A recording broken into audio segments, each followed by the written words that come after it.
Commander Lee Dae-hyun was drinking his morning coffee when the alarm started screaming.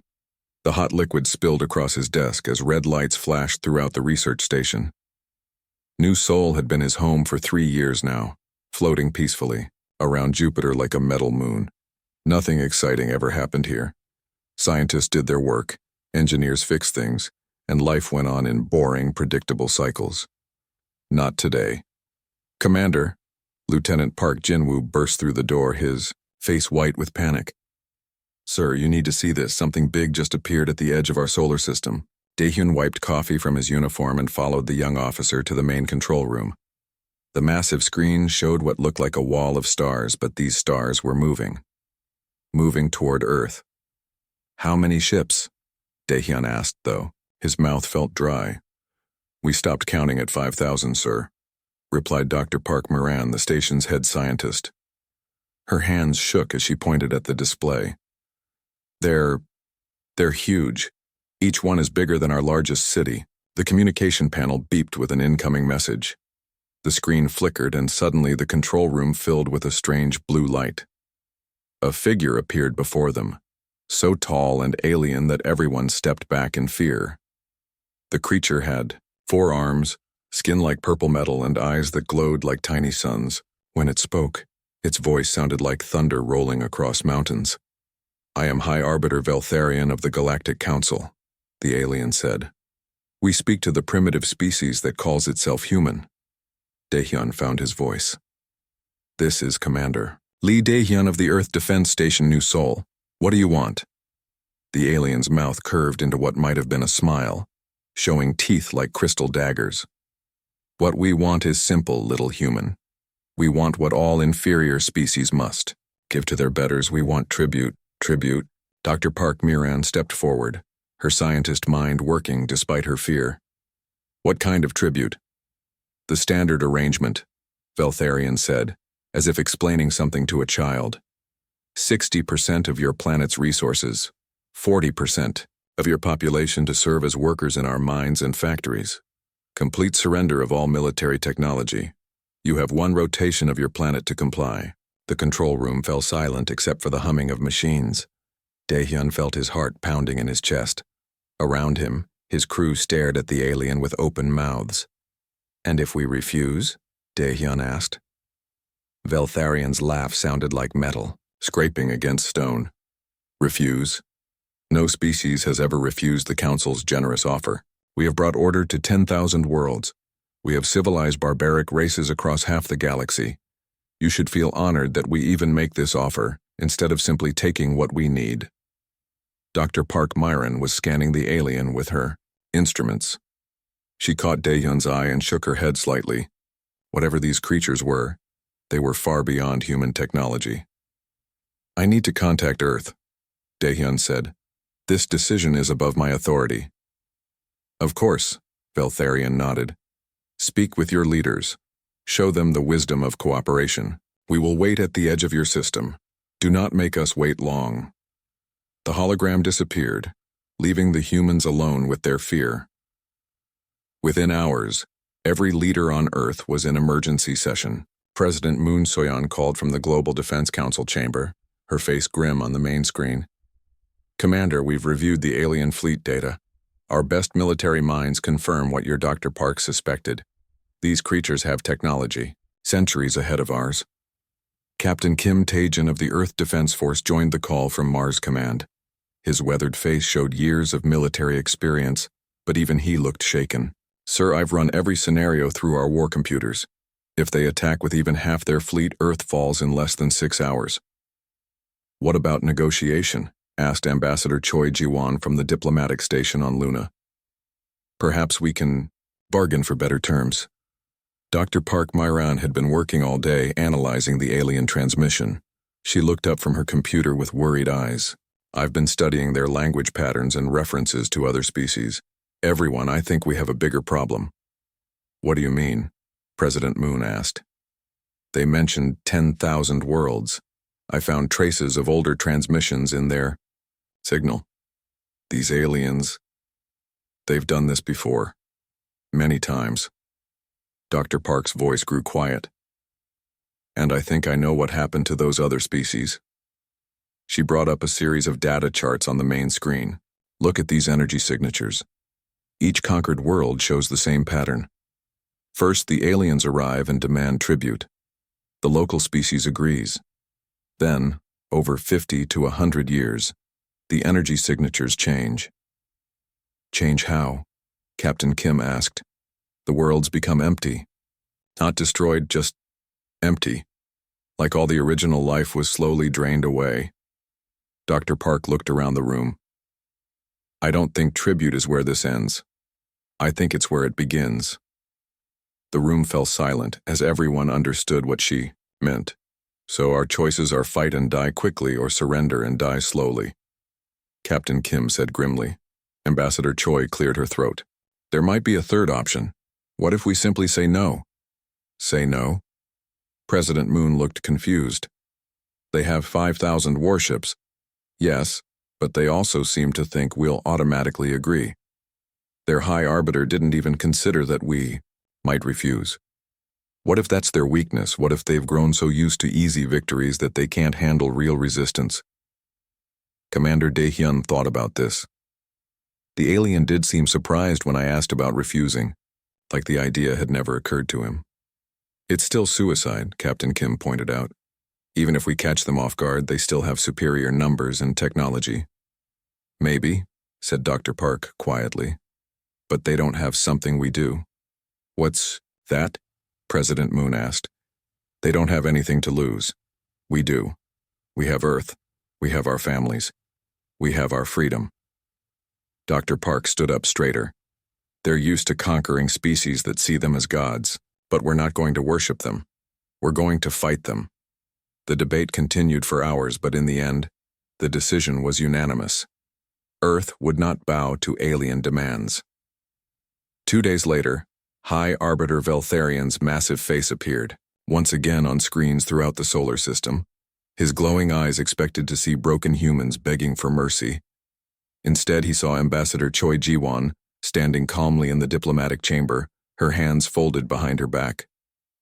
We have considered your generous offer, she said politely.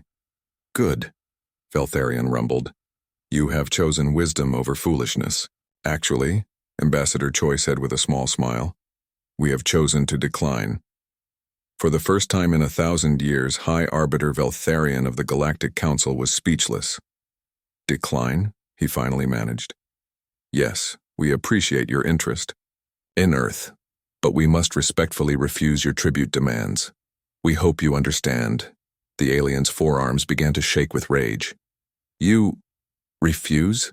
Impossible. No species refuses the Council.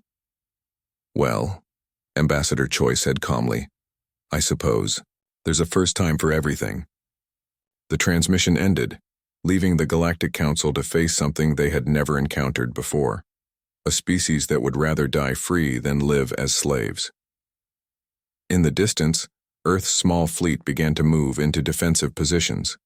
They were outnumbered 1,000 to 1, outgunned beyond measure and facing technology they barely understood.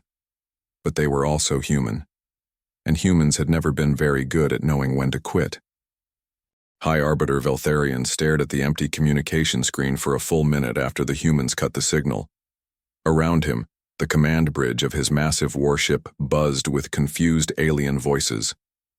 Did they just refuse us? Whispered Sub-Commander Krelnock, his tentacles twitching with nervousness. Impossible, Veltharian growled.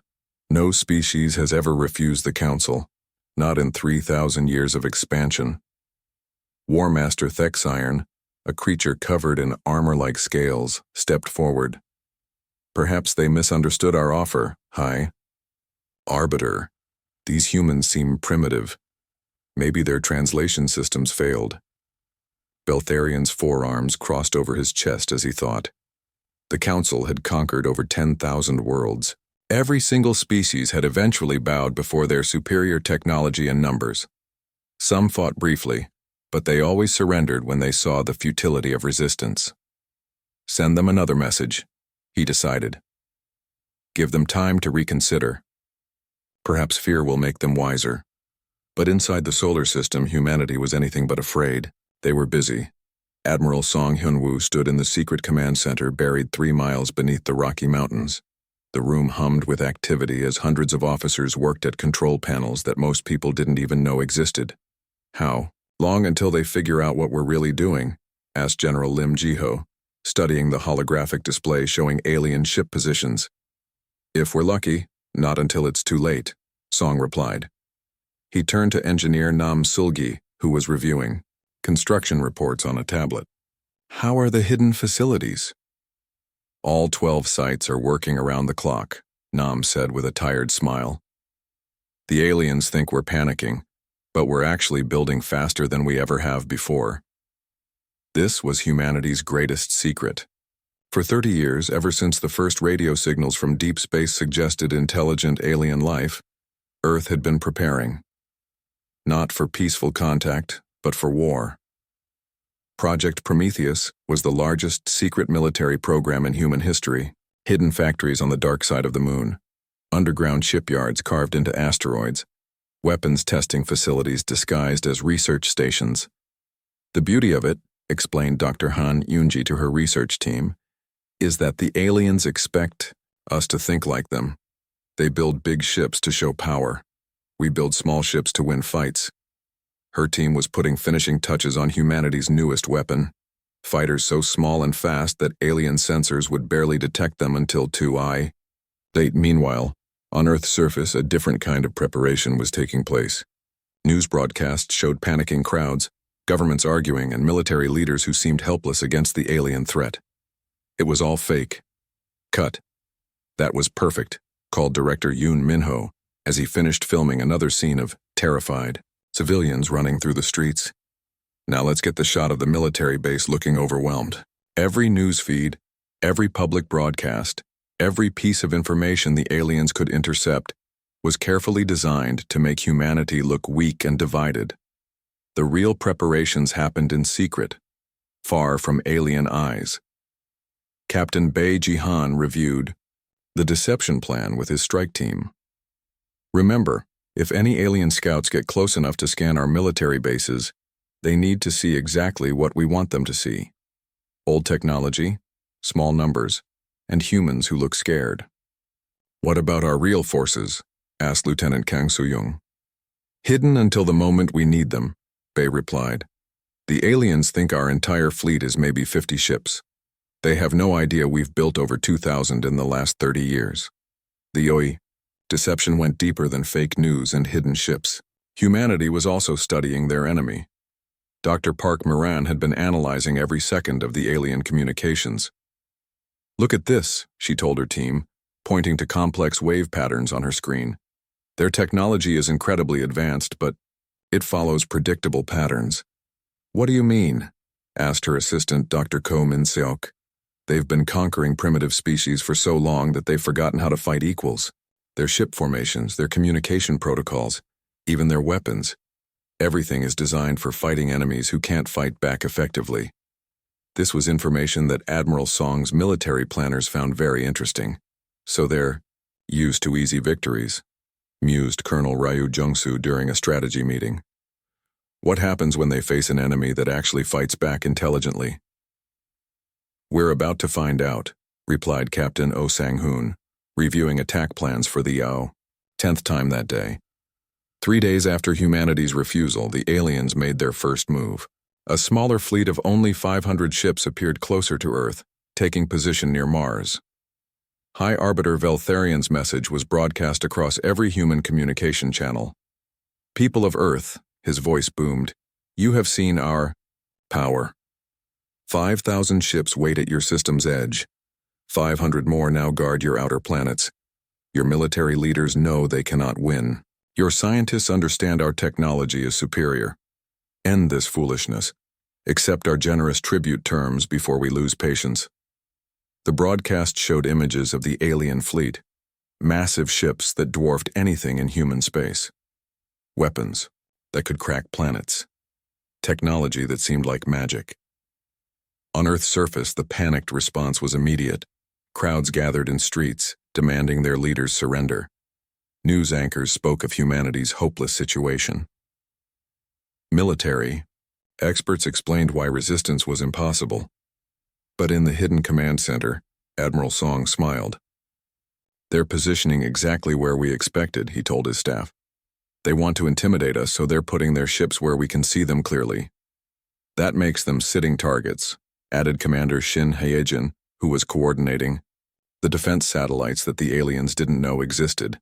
The aliens had made their first mistake. They assumed humans would react like every other species they had conquered, with fear and surrender. Instead, humanity was using that assumption against them. Phase 2 is working perfectly, reported engineer Nam Sulgi. They think our orbital stations are just research facilities. They have no idea each one is actually a weapons platform. And our asteroid bases? Asked Admiral Song, completely invisible to their scans. As far as they know, we have no military OE presence beyond Earth's immediate orbit. Major Park Dong-hyun was coordinating with resistance cells on Luna and Mars. The alien scouts are finding exactly what we want them to find: civilian populations that look scared and military forces that look overwhelmed. Perfect, Song nodded. Let them think we're beaten before the battle even starts. But the most important deception was happening on Earth itself. President Moon Soyeon appeared on global broadcasts, looking tired and defeated. My fellow humans, she said, her voice heavy with apparent despair. We face an impossible choice. The alien fleet is too powerful. Our weapons are too weak. Perhaps we should consider their terms. Across the galaxy, other species who had been enslaved by the Council watched these broadcasts with familiar sadness. Another proud race was about to fall to the Council's might. If only they could see what was really happening in the hidden military bases, where Captain Kim Taejin was putting the finishing touches on humanity's real response. The aliens expect us to surrender or die heroically in a hopeless fight, he told his officers. We're going to do neither. We're going to win. How? Asked Commander Jang Woo-jin. Kim smiled grimly. By showing them something they've never seen, before humans who refuse to lose. As night fell on Earth, the alien fleet settled into comfortable positions around the solar system.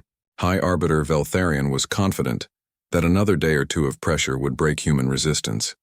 He had no idea that in hidden bases across the solar system, 2,000 human warships were preparing to launch.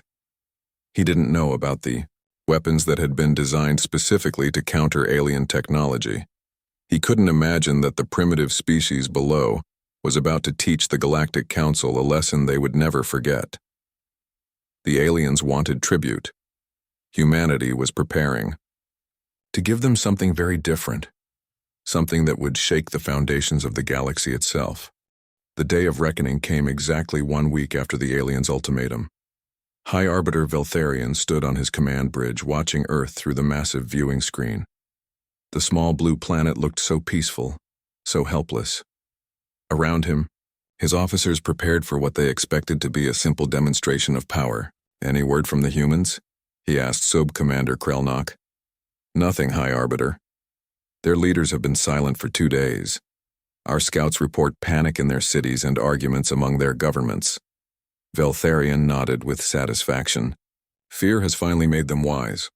Prepare the standard occupation fleet. We will accept their surrender within the hour. But at that exact moment, deep beneath the Rocky Mountains, Admiral Song Hyunwoo was giving very different orders. All units, this is command. Operation Freedom begins now. Show these aliens what humans are really made of. Across the solar system, hidden bases that had been silent for 30 years suddenly came alive. On the dark side of Luna, massive doors opened in what the aliens thought were mining tunnels.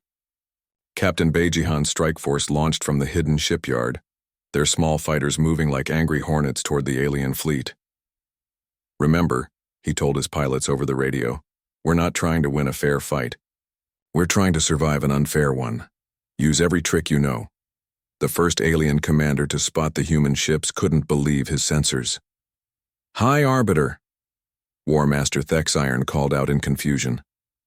I'm detecting small ships approaching, from the moon, but that's impossible. Our scouts found no military installations there. How many ships? Veltharion demanded. I count over 300, sir. And more launching every second. But that was just the beginning. Hidden in the asteroid belt, Major Park Dong-hyun activated weapon systems that had been disguised as mining equipment for decades. The abandoned asteroid bases suddenly bristled with missiles and energy weapons. Target the alien command ships first, he ordered his crews. Make them deaf and blind before they know what hit them. The aliens had positioned their fleet for intimidation, not defense. Their massive ships hung in space like giant targets, never expecting an attack from multiple directions. Lieutenant Kang Soo-young led her fighter squadron in the first strike. Her tiny ship was no bigger than an alien escape pod, but it carried weapons designed specifically to punch through alien armor. Fox Squadron, target their sensor arrays, she called to her team. Let's see how tough they are when they can't see us coming. Her missiles struck the side of an alien cruiser. The huge ship shuddered as its sensor dome exploded in a shower of sparks. Impossible! Screamed the alien captain as his screens went dark. How can such small weapons damage our shields? The answer was simple. Humanity had spent 30 years studying alien technology from their transmissions. Dr. Han Yunji's team had found the weaknesses that the aliens didn't even know they had. Their shields are designed to stop big, powerful attacks, she had explained, to the weapons designers. They never considered that small, fast attacks might slip through the gaps. The alien fleet began to turn toward the attacking human ships, but Admiral Song had expected this. Phase 2. Execute, he ordered. Suddenly, the abandoned space stations around Earth came alive. What the aliens had dismissed as old research facilities revealed themselves as heavily armed battle platforms.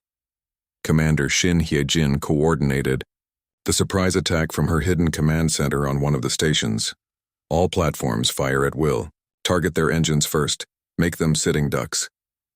Beams of energy lanced out from a dozen directions, striking alien ships that had no idea they were surrounded by weapons. High Arbiter Veltharion watched in growing horror as his invincible fleet began taking damage from enemies that weren't supposed to exist. How many ships do these humans have? He roared. We've counted over 1,000 so far, High Arbiter. And they keep coming. 1,000? Our scouts reported maybe 50 human vessels in their entire system. War Master Thexiron was studying the battle reports with growing concern. High Arbiter, these humans, they fight strangely. Their ships are too small, too fast. They attack from directions that make no tactical sense. He was right. Human tactics confused the aliens because humans didn't fight like any other species the Council had conquered. Captain Oh Sang-hoon demonstrated this when he led his squadron in a suicide run toward the alien flagship. Except it wasn't suicide. At all. Remember, he told his pilots, we're not ramming them, we're delivering a present.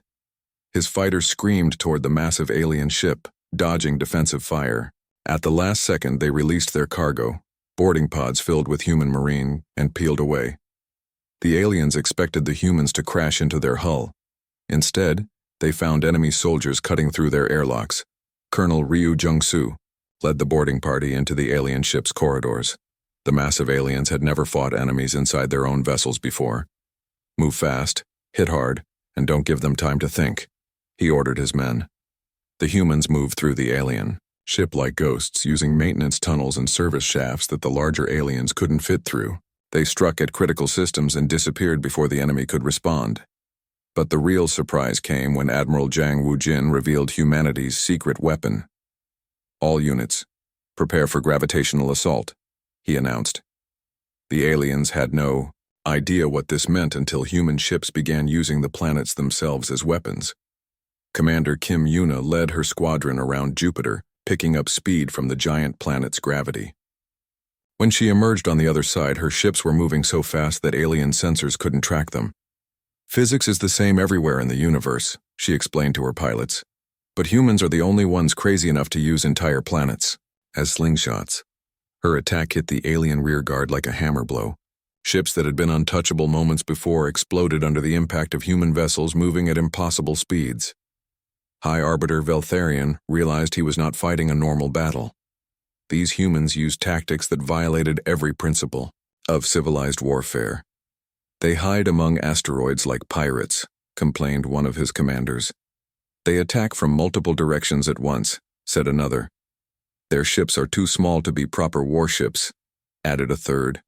And yet they're winning, Veltharion said grimly. The tide of battle turned when Captain Seominji led the main human fleet out of hiding. 2,000 ships emerged from concealment across the solar system, appearing as if from nowhere. The aliens had been fighting what they thought was humanity's entire fleet. Now they realized they had been battling only the advance guard. "Hi, Arbiter," Sub-Commander Krelnok's voice shook with fear. "We're outnumbered. How is this possible?" Veltharion stared at the tactical display showing red dots, human ships, surrounding his fleet from every angle. Somehow, the primitive species had built a fleet larger than his own, and hidden it so well that his scouts never found it. "Sir," War Master Thexiron reported, "we've lost 40% of our ships. The humans are coordinating their attacks perfectly. It's like they can read our minds. Actually, they could do something even better." Dr. Park Moran had cracked the alien communication codes days ago. Every order, every tactical plan, every desperate call for help, humanity heard it all. "Enemy fleet is trying to retreat toward the outer system," reported Lieutenant Park Hyunmin from his monitoring station. "Not today," Admiral Song replied. "Spring the trap." The final surprise came when the aliens tried to escape. The ships they thought were fleeing toward empty space instead found themselves flying into another ambush. Captain An Ji-young had been waiting in the outer asteroid belt with a full battle group. "Welcome to our neighborhood," she said as her ships opened fire. The alien fleet found itself caught in a perfect trap. Human ships surrounded them from every direction, coordinating their attacks with precision that the aliens had never seen before.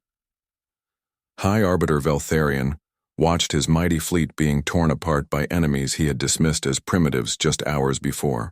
"Retreat," he ordered desperately. "Full retreat to the edge of the system." But as his surviving ships tried to flee, he received a message that chilled him to his alien bones.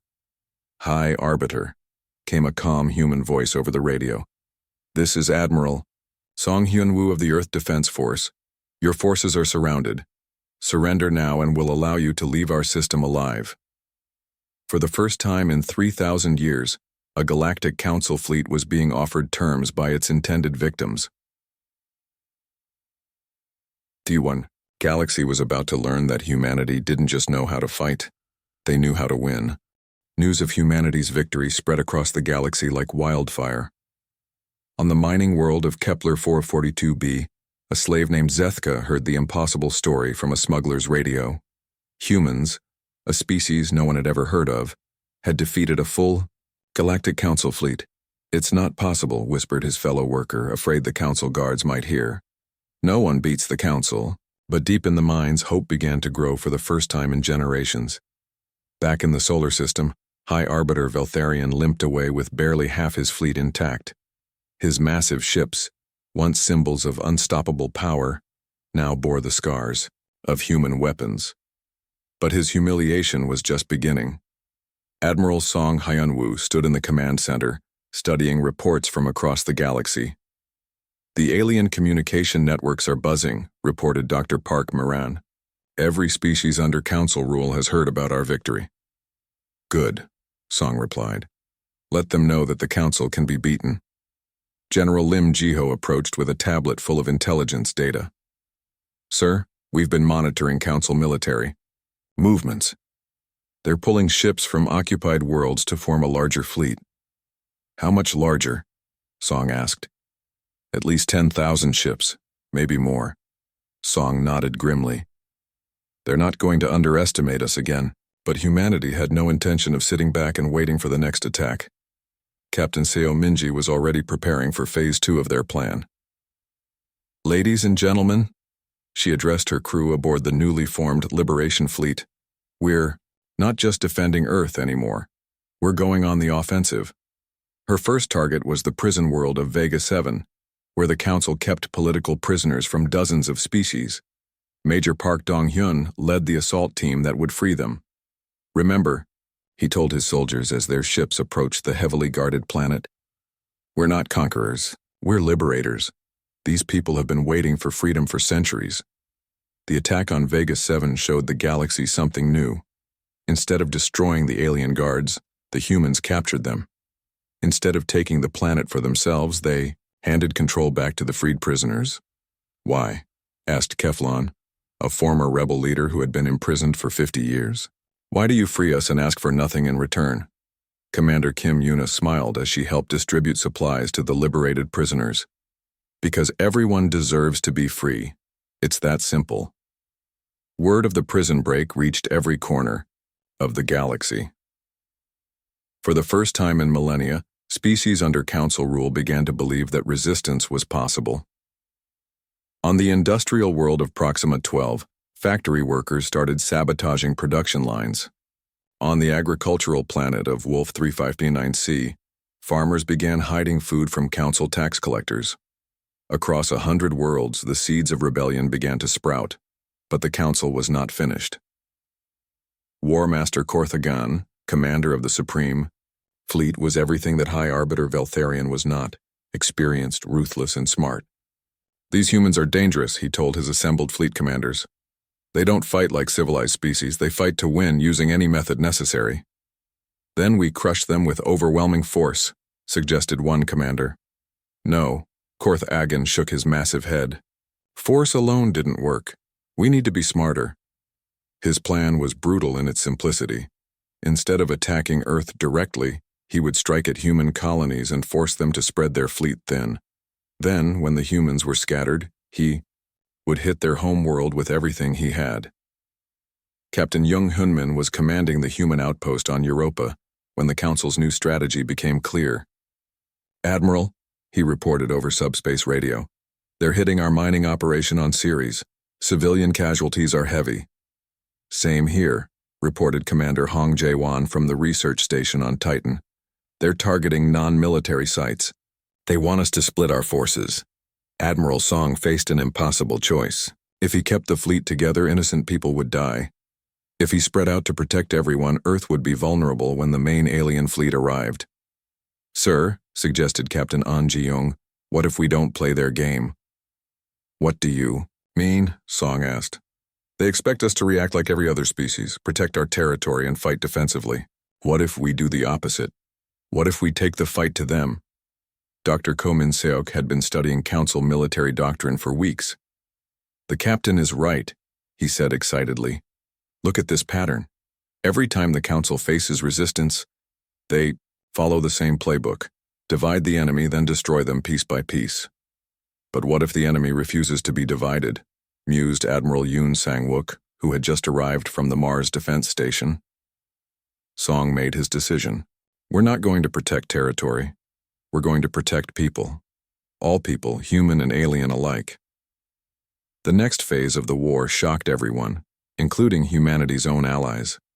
Instead of defending human colonies, the Liberation Fleet began attacking Council supply lines.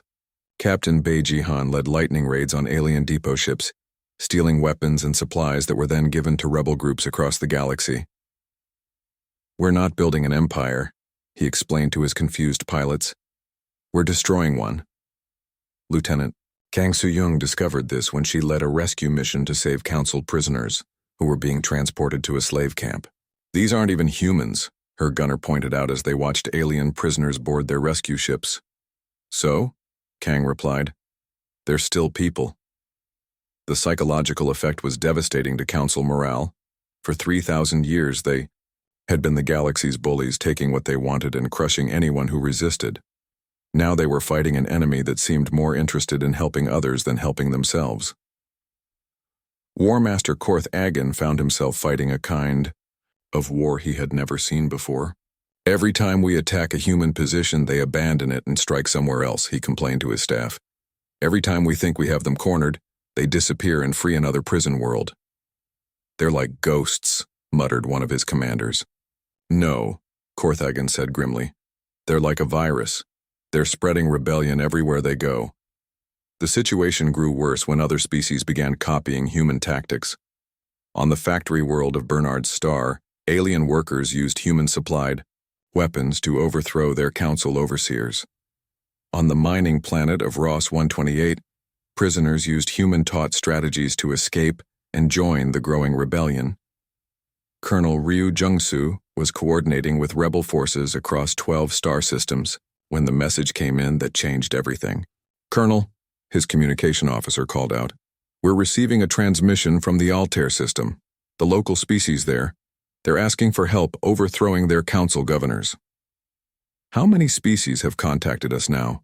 Ryu asked. 47. Different worlds, sir. All requesting assistance or weapons to fight the council. The galaxy was rising up and humanity had shown them how. But the council's response was swift and brutal. War Master Korthagen issued an ultimatum that reached every communication system in human space. "People of Earth," his voice boomed across the radio waves, "you have 30 days to surrender unconditionally. If you refuse, we will execute 1 million prisoners for every day you continue to resist. Their deaths will be on your hands." The message included horrific images of council prison camps where thousands of aliens from dozens of species waited for humanity's answer. In the command center beneath the Rocky Mountains, Admiral Song stared at the images with a heavy heart. Around him, his staff waited for orders that could save or damn millions of lives. "Admiral," President Moon Soyan's voice came over the secure channel. "The choice is yours. Whatever you decide, Earth stands behind you." Song looked at the faces of his officers, Captain Kim Taejin, Commander Shin Hyejin, Major Park Dong-hyun, and dozens of others who had risked everything for freedom. "Gentlemen and ladies," he said quietly, "we have 30 days to do the impossible." "What's that, sir?"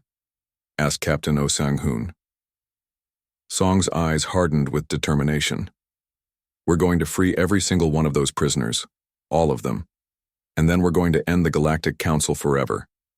The final battle for the galaxy's freedom was about to begin, and humanity was done playing defense. The final battle began not with weapons, but with words. Captain An Ji-young stood on the bridge of her flagship Soul's Pride as she broadcast a message that would reach every corner of the galaxy. Behind her, representatives from 47 different alien species, all former council slaves, waited to speak.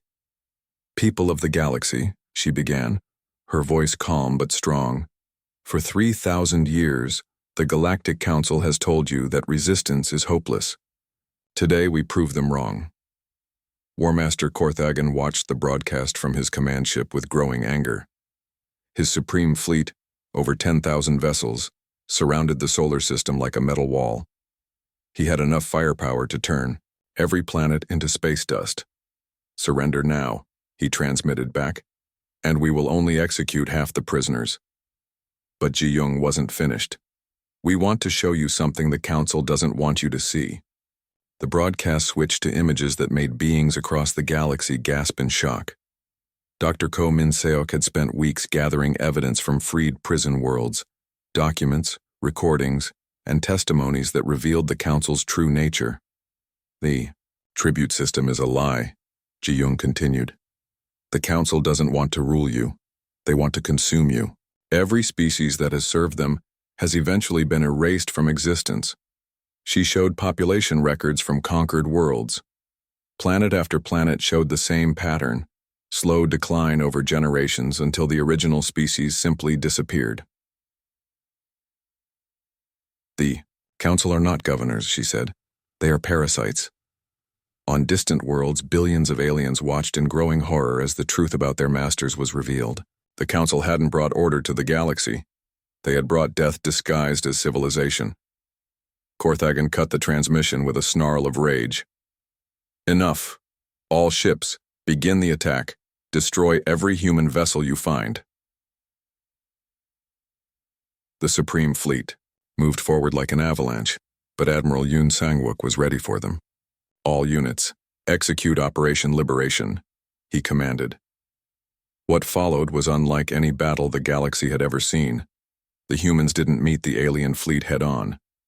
Instead, they scattered in 1,000 directions, each group heading toward a different council prison world. "They're running," one of Korthagen's commanders reported with excitement.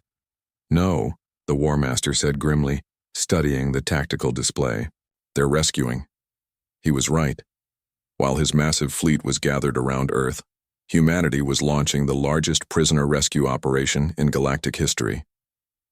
Captain Jung Hyunmin led the assault on the prison moon of Vega 7b, where 50,000 aliens from a dozen species were held in terrible conditions. His small force of human marines moved through the facility like ghosts, freeing prisoners faster than the guards could respond.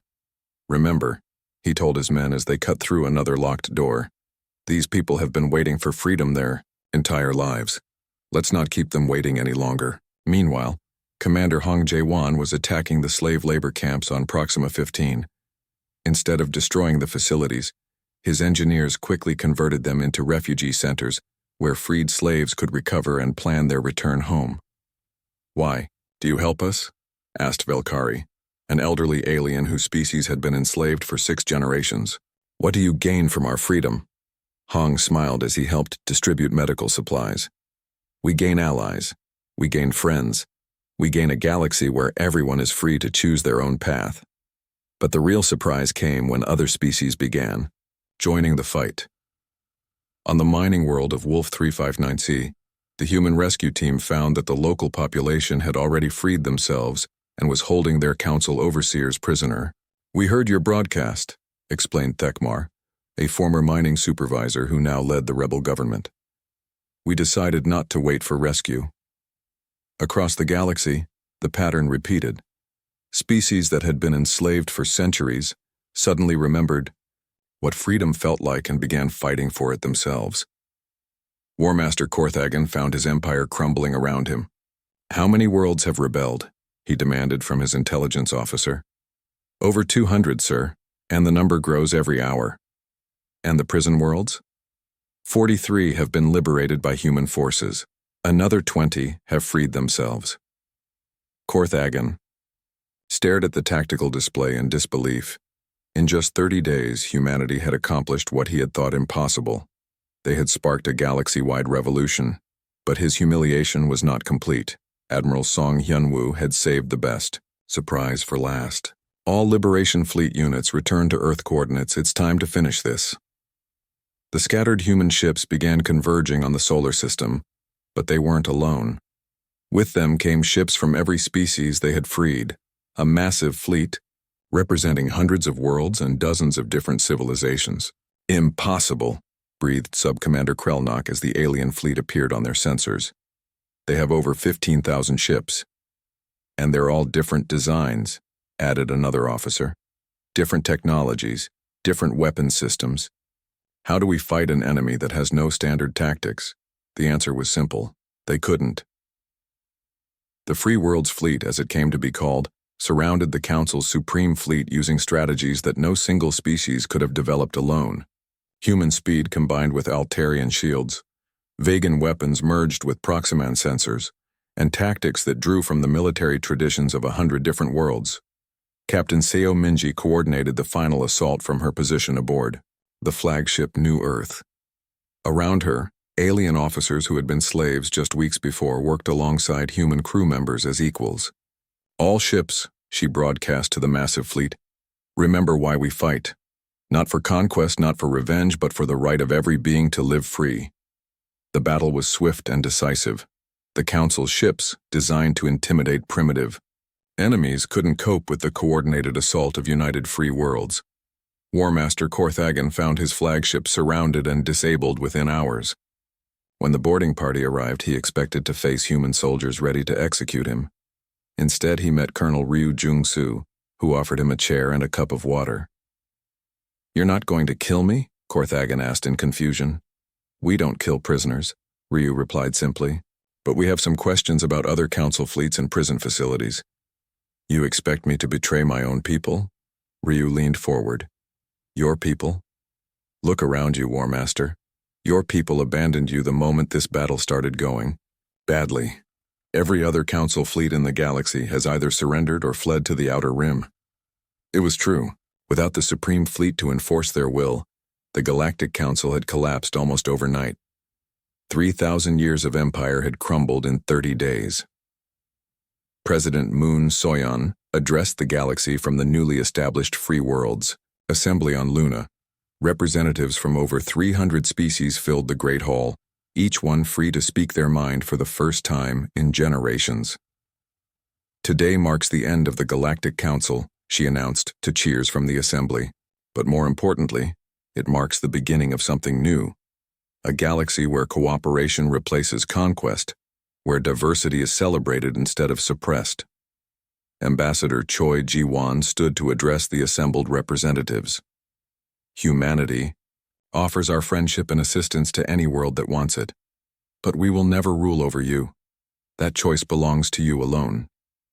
High Arbiter Veltharion, now a prisoner awaiting trial for crimes against sentient life, watched the broadcast from his cell. He still couldn't understand how his perfect empire had fallen to a species he had dismissed as primitive. Dr. Park Miran visited him one day to explain. "You made a simple mistake," she told him through the transparent barrier. "You assumed that because you were stronger, you were better. You forgot that real strength comes from helping others, not controlling them." "But we brought order to the galaxy," Veltharion protested. "We ended wars between species." "You ended wars by ending the species that fought them," Miran replied. "That's not peace. That's just emptiness." 1 year later, the Free Worlds Alliance had grown to include over 500 member species. Trade flowed freely between worlds. Knowledge was shared openly, and conflicts were resolved through negotiation rather than force. Captain Kim Taejin, now Admiral of the Alliance Defense Force, stood on the observation deck of the new headquarters, station orbiting Earth. Through the massive windows, he could see ships from dozens of different worlds working together to build a better future. "Hard to believe it all started with a simple no," commented Captain Bai Jihan, who had joined him to watch the construction.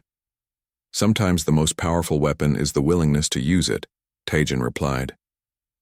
In the distance, Earth turned slowly. In space, no longer the target of alien demands, but the heart of a free galaxy. The blue planet had given the universe something more valuable than tribute. It had given them hope. And across the galaxy, species that had been slaves for millennia continued to remember the lesson humanity had taught them. That freedom is never given, it must be taken. The Galactic Council had wanted tribute. Humanity had delivered a reckoning that freed the stars themselves. The end.